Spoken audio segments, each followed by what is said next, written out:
সাদিক বুড়ো কুচকে চশমা ঠিক করে বলল, খেয়েছো? চোর না তো, ভালো লোক, সন্দেহ থেকে গণপিটুনি খেয়েছে। দিয়া বলল, আচ্ছা আপনি কিভাবে বুঝলেন উনি ভালো লোক?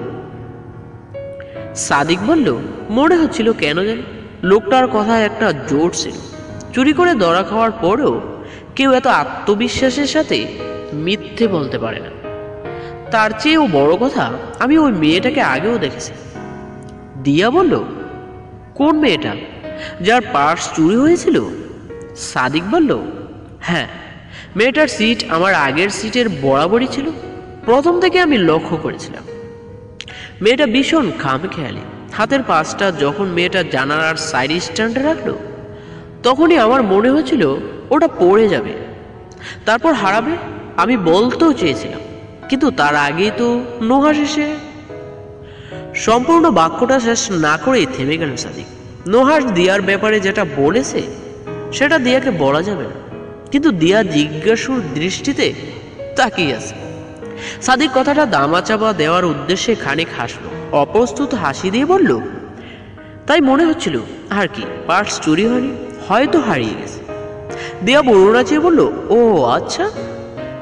সাদিক আবারও পড়ায় মনোযোগ দিল। দিয়াও সিটের সাথে মাথা ঠেকিয়ে বাহিরের পরিবেশটা দেখায় ব্যস্ত হলো। সাদিকের বুদ্ধিমাত্রা আর বিচক্ষণতা দেখে আরো বেশি মুগ্ধ হচ্ছে দিয়া। এই ছেলেটি না থাকলে আজ হয়তো চোরটা মানে চোরের অপবাদটা মাথায় নিয়ে কালো লোকটিকে জীবনও হারাতে হতো। সবাই মিলে গণপিটুনি দিয়ে মেরেই তো ফেলেছিল লোকটিকে। পরে দেখা যেত কিছুই হয়নি, বেচারা নির্দোষ ছিল। মিথ্যে অপবাদ মাথায় নিয়ে একজন নির্দোষ প্রাণ হারিয়েছে। বিষয়টা কি অনর্থক হতো? 2-1 ঘন্টার জন্য ঘুমিয়ে পড়েছিল দিয়া। নুহাসের ডাকে সেই ঘুম ভাঙল তার। চোখ খুলে নুহাসের চেহারাটা দেখে ভয়ে চমকে উঠল সে। এক লাফে স্বাভাবিক হয়ে বসল। আশেপাশে সাদিককে খুঁজল, কিন্তু পেল না। নুহাস নরম সুরে বলল, আমরা ব্রেকফাস্টের জন্য যাচ্ছি, আপনি যাবেন? দিয়া বলল, ব্রেকফাস্ট? দিয়া নিজের ফোনটা হাতে নিয়ে দেখলো 5টা বেজে 2 মিনিট। বোর হয়ে গেছে। দিয়া মাথা তুলে নুহাসের দিকে তাকালো। আগোছালো চুলগুলো কানে গুজে না সূচক মাথা নাড়ালো, মানে সে যাবে না। নুহাস বলল, তাহলে কিছু আনতে হবে? দিয়া দ্রুত বলল, না না, কিছু লাগবে না, আমার কাছে সব আছে, আমি খেয়ে নিব, সমস্যা নেই। নুহাস বলল, একা একা খাবেন? আমাদের সাথে চলুন। দিয়া বলল, আমার একা থাকতে কোনো সমস্যাই নেই, আপনারা যান। নুহাস বলল, ঠিক আছে, কোনো দরকার লাগলে বলবেন, আশেপাশেই আছি আমরা। দিয়া মাথা দুলালো। নুহাস চলে গেল। যেতে যেতে আরেকবার পেছনে ফিরে দিয়াকে দেখে নিল। এই প্রথম কোনো মেয়ের সাথে এতটা ভদ্রসই কথা বলল সে। জীবনে প্রথমবার কারো প্রতি সহানুভূতি দেখাতে ইচ্ছে হচ্ছে তার।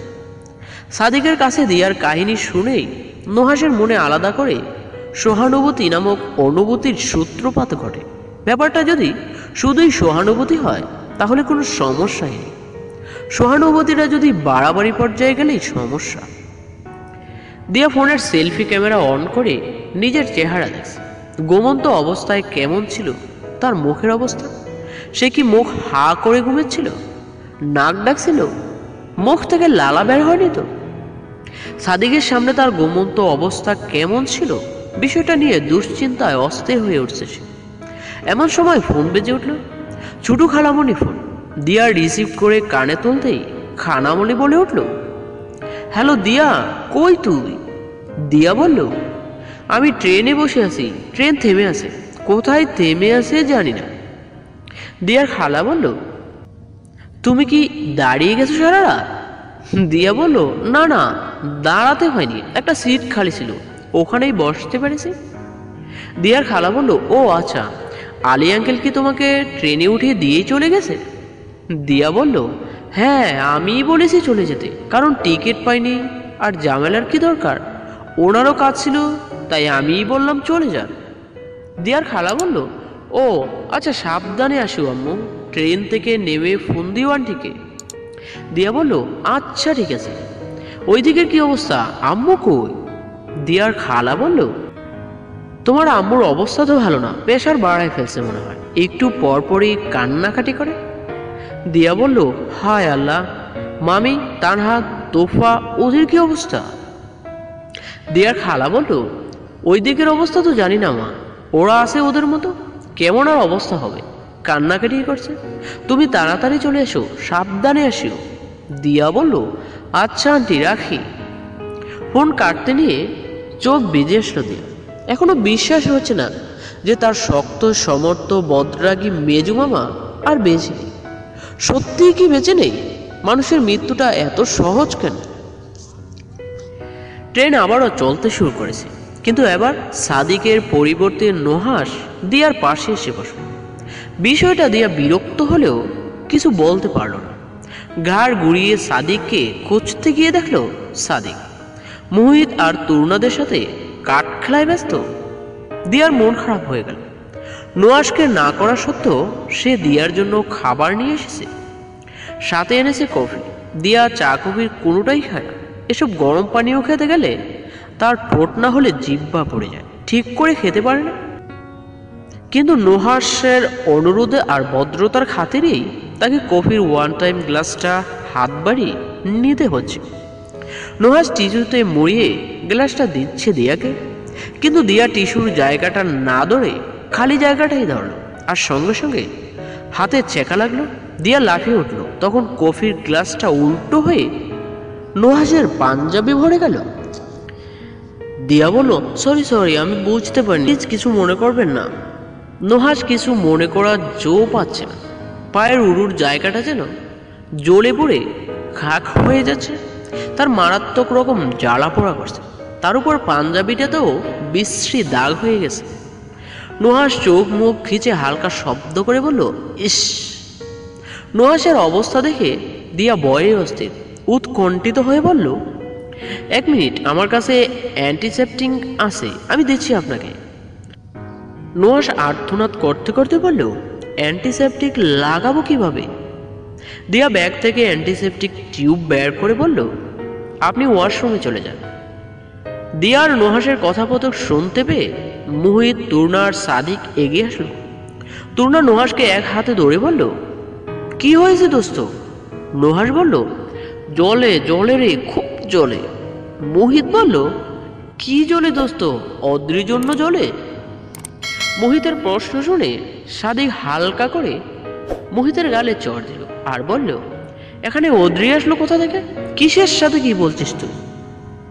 নুহাশ আঙুল উঠিয়ে সাদিককে বলল, আরেকটা দে, আমার নামে আরেকটা দে।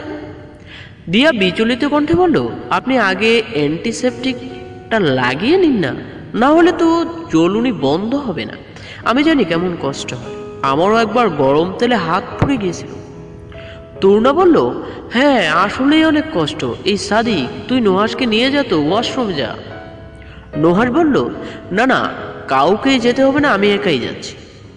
সামনে থেকে সাদা প্রেগনেন্ট গায়ে একটা মেয়ে জিজ্ঞেস করল, কি হয়েছে, সমস্যা? তরুণা মেয়েটির দিকে তাকিয়ে বলল, কফি লেগে পুড়ে গেছে। মেয়েটি বলল, কোথায় পুড়েছে? নুহাশ আক্রমণাত্মক ভঙ্গিতে বলল, সব কিছু বলতে হবে আপনাকে? নিজের চরকায় তেল দেন না? মেয়েটা অপ্রস্তুত ভাবে তাকাল। নুহাশ পোড়া জায়গায় হাত রেখে খুঁড়িয়ে হাঁটতে লাগলো। তরুণা ফিস করে মেয়েটিকে বলল, প্লিজ কিছু মনে করবেন না, ও মানুষটাই এমন রকচটা। মেয়েটি মুচকি এসে বলল, ইটস ওকে, আসলে আমি স্কিন স্পেশালিস্ট, তাই জানতে চেয়েছিলাম যদি কোনো হেল্প করতে পারি। নুহাশ বিড় করে বলল, আসছে, স্কিন স্পেশালিস্ট। মেয়েটা নুহাশের বাণী শুনতে পেয়েও কোনো প্রতিক্রিয়া দেখালো না। তরুণা মেয়েটার দিকে তাকিয়ে জোরপূর্বক হেসে নুহাশের পেছন গেল। সাদিক দিয়ার পাশে বসে সিটের সাথে হেলান দিয়ে একটা দীর্ঘ নিঃশ্বাস ছাড়ল। মুহিত দিয়াকে জিজ্ঞেস করলো, আচ্ছা পড়লো কিভাবে? দিয়া অপরাধী কণ্ঠে বলল, আমারই দোষ, আমি গ্লাসটা ঠিক মতো ধরতে পারিনি, আসলে অভ্যেস নেই তো, আমার হাতে লেগেই গ্লাসটা উল্টে গিয়েছে। মুহিত হালকা নিচু হয়ে সাদিককে বিড় করে বলল, দোস্ত, এটা তো অদ্রির থেকেও নাদান, অদ্রি ব্যাটার ছিল। দিয়া বুড়ো কুচকে বলল, সরি, কি বললেন? সাদিক হাসার চেষ্টা করে বলল, আরে ওর কথা আর কি, ফালতু কথা শুধু। মোহিত তুই যা তো এখান থেকে, ভাগ।